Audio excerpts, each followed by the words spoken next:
Good morning. I'm once again intruding into your space, but I'm here to give you my weekly update. The very first thing I want to give you is to remind us that we're a positive people. Jesus gave us a standard to live up to, the standard of joy, of peace. We are in the world to give it hope and to give it energy of trust in God. There is no such thing as a disease or anything that can break our relationship with God. I look forward to the day, please God, not in the too distant future, when all of us can be back together again. In the meantime, positive, send out messages while following all of the health guidelines. We have an obligation to keep one another safe. I visit the sick. I'm almost like a zombie going in, covering my face, making sure that my hands are sanitized.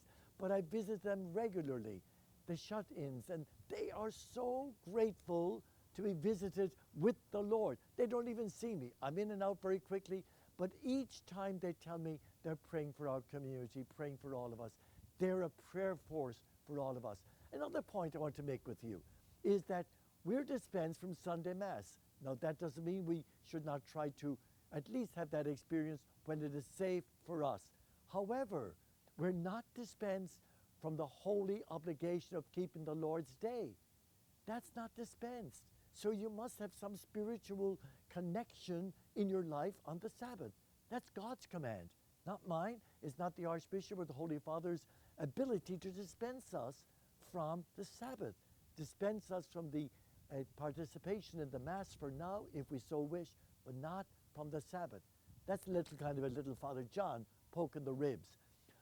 I want again to share with you a joyful experience. Betty Ann Safaric celebrated her 100th birthday in May, and she said to me, "Hey, you haven't said anything about my birthday. So happy birthday, Betty Ann." And I know that those of you who may know her know that she's positive. She cannot wait to get back to her bridge group. And we also remember that we have plans now. First communions last weekend, we had few wonderful families. Now we've set dates for First Communion, for confirmation. This coming week, we're going to celebrate RCIA, the rite of Christian initiation of adults.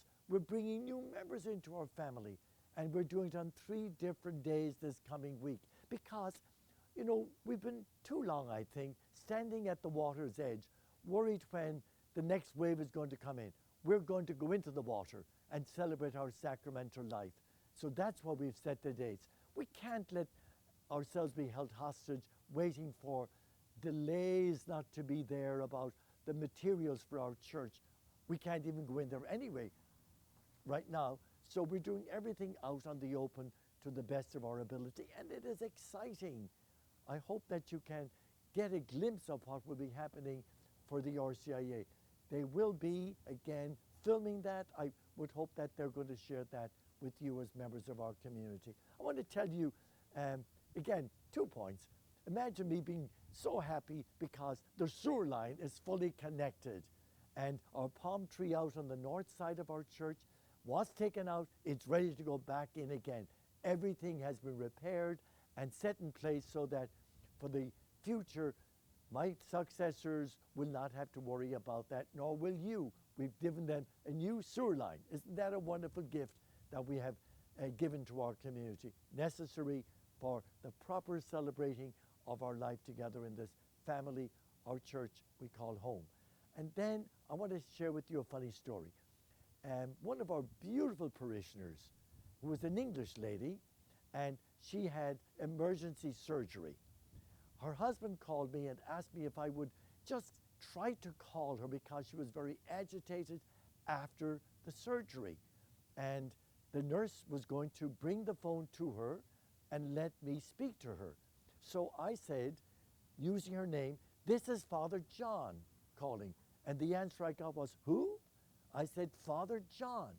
"Who?" I said, "Father John from American Martyrs." And then this pause, and she said, "Oh, my Lord, Father John got married?" Now, trust me, there isn't a woman in this world who would be able to put up with me.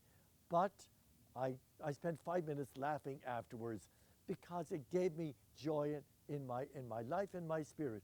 Why don't you take some of that joy and that laughter and send it out? There's more good in our life than there are challenges to it. Celebrate whom we are.